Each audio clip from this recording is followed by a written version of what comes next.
Okay, review of the game. Not a lot of difference than what we talked about after the game that night. You know, um, had a chance. Best team in the country. Had them on the ropes for a while, and when you do that, you got to make the plays. There's a lot of plays to point to, but he does finally throw us one. We got a chance to intercept it in the red zone, and we drop it. And you're not going to get many of those chances against Mac, and got to make that play. And then the two fumbled snaps, but especially the second one. It's third down, and we're running a play where Kenny's going to the flat, and 32 has him, and he's looking in the backfield, and Kenny's going to be wide open for a touchdown, and we fumbled the snap. I think that would have tied it up. I can't even keep track, whatever, 49-49 or 56-56, whatever it was. But that would have tied it up, and really kept the pressure on them. So, can't have those things happen. Ended up having to settle for a field goal there. Would have continued to be, I think, all touchdowns the second half for both teams at that point. So they got a really good team and great players, great coaching, and had a chance to beat them in our first year here. So, like I said before, we're getting started and we got a lot of work to do, and this is just the beginning. This is I said it the other day, this is the beginning of the future.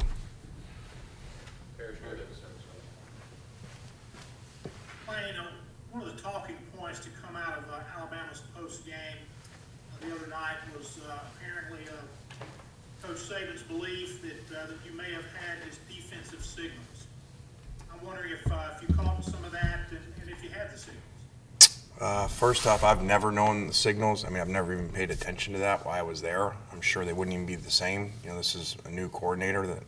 So, I love Coach and have a lot of respect for him. But if you understand tempo, a signal wouldn't help us. We call the play basically before the last play is even over, before they even mark the ball. We call our play.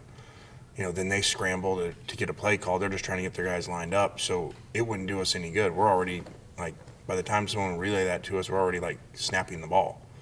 So I don't know where that came from. And people do it. It's not illegal. People do it all the time, but it's usually people that play slower. People steal our signals all the time. But it's hard to translate, to the players because we're going so fast. So we did not do that. So it is what it is. It doesn't make any sense if you understand how we play. Yeah, you're going to face Kendall Browse this week, and of course he was with you at Florida Atlantic in 17. Is there something from that 2017 season, signals or whatever, that he might be able to take and use to his advantage? About our signals? Yeah, or well, signals or something else from that time that he could use. Well, I would hope he'd say, learn some things, offensively. I know when we watch him, we see a lot of carryover, from FAU stuff that we did there together, and that he kept, at Florida State and now there. So, but the signals wouldn't be, our defensive signals, which he wouldn't know those. And that's the least of our worries right now is our defensive signals. We got to line better, tackle better, and make more plays. Thank you. Go ahead. Lane, a couple of your defensive players this year have said things along the lines of they don't feel like they're fully trusting the system when they're on the field. They don't feel like they're playing within the system. How do you go about fixing that? Well, I think confidence is very fragile, no matter who you are. Best quarterbacks in the world, they get hit around, in Super Bowls, and we've seen them play bad.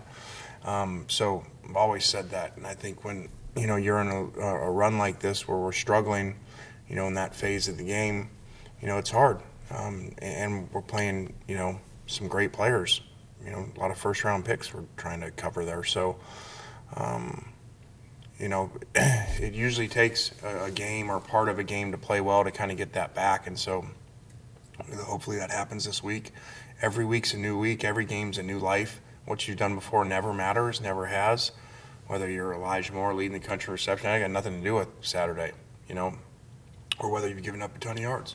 It's all new, and that's why they play the games. It's why, people think games are going to be one way, and they're completely different because you got to show up. So I look for us to play much better this week on defense.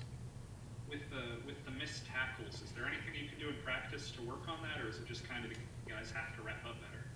No, I mean, we do tackling on Tuesdays tomorrow, and even part of our service period, which I don't think many people do. So we just got to continue to work on that. I think in general, this is no excuse. I think in general we're seeing defenses struggle in general around the country, and especially the SEC. I don't know if that's a product of missing spring ball, and that's more important for defense than offense. But I've heard a lot of defensive coaches, say they're struggling, or I just read something about how many SEC teams are in the bottom half of rankings, which is very unusual. Usually, the SEC is extremely hard to move the ball, especially to run the ball. Go ahead, David. Lane, you guys hosted a number of recruits virtually on Saturday in this kind of weirdness of COVID. Just curious on your thoughts on that, and generally speaking, what was involved, and how do you feel like that worked out? Well, we're just trying everything. We're in a very difficult situation as a first-year staff. A lot of these kids recruiting, we've never met them and may never meet them before they come. So, and it's hard. Usually they want to go to the kind of established programs right now if they can't visit anywhere because, that's what you do. You come to the programs that are building like us normally because of relationships, because you went there, you loved the campus, you loved the staff, the head coach or position coach, whatever it is. So, we're just trying everything that we can. I do feel the last 3 weeks since we started playing, recruiting feedback has been a lot better than it was prior to that. I think kids are excited with the product that they see, the energy that we play with, the way our sidelines, and the way our players, play. I think they're excited about that. And I think, on defense, I think they also see, hey, I can go there and help them win, and on offense, they see, hey, I can go there and have those type of numbers like Matt is, or like Elijah is, or like the two backs going over 120 against Alabama. So I think there's a lot of good things going on right now.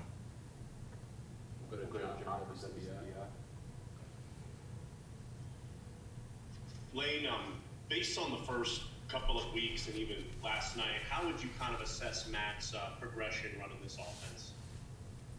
I mean, I don't want to, rat poison the guy, but, A+. He's made so many plays, bailed us out of different things, and, I don't know what he was one last week. I'm sure Max won now, but they're probably still 1 and 2 in country and quarterback efficiency, and just has played lights out, which is difficult. I don't know many people would have expected that. Again, having no spring. In a quarterback competition. It's not like he's, established starter in the third year of a system. This is all new for him.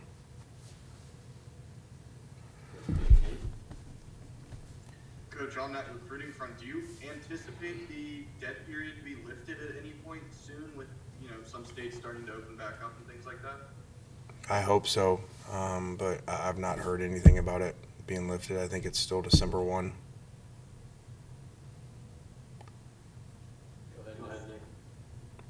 I know it was disappointing to have to kick that field goal in the fourth quarter, but for Luke, how valuable was it to just get one through the uprights to start the year? I mean, it was painful to kick, but, I can't remember what it was, but it was too long. We were basically in a 4-down. The way the game was going, once we got to the fourth quarter, I said, guys, we're in 4-down. If we're going to have 4th and 2 on our minus 25, we're going to go for it, because just the way the game was going, we couldn't have a possession with 0 points. So obviously we didn't want to, but the snap led us into that, and it was great for him to make those. And the next one wasn't a big deal because you needed 2 scores anyway. So, it didn't matter. We didn't go for it because you had to score a touchdown and field goal anyway. So really good job by him on rough conditions. Lane, I know you had other people interested in you last December. I'm wondering if you or your representation had conversations with Arkansas and maybe what you thought about that job. Oh, we did. I'm not going to get into complete detail about that. I knew that the athletic director actually from interviewing with him at Houston, so I knew him before. I think he does a great job, great guy to work for. And so I think they got some really good young players that you're seeing, kind of like us, some on offense as well. And they're doing a great job. I mean, they very easily could have won last week against an established program like Auburn. After losing 20 straight SEC games, prior to winning the week before. So Sam's doing an awesome job. And their defense, for a defense really bad last year statistically, is doing a great job. What have you thought specifically about Felipe Franks in that offense? Obviously they go fast. There's similarities in that. He's done a really good job coming over there, which is tough because he had no spring ball as well. So, they're doing a really good job. Go ahead, Dave. Yeah, Lane, do you anticipate having Jacquez Jones back this weekend? I hope so.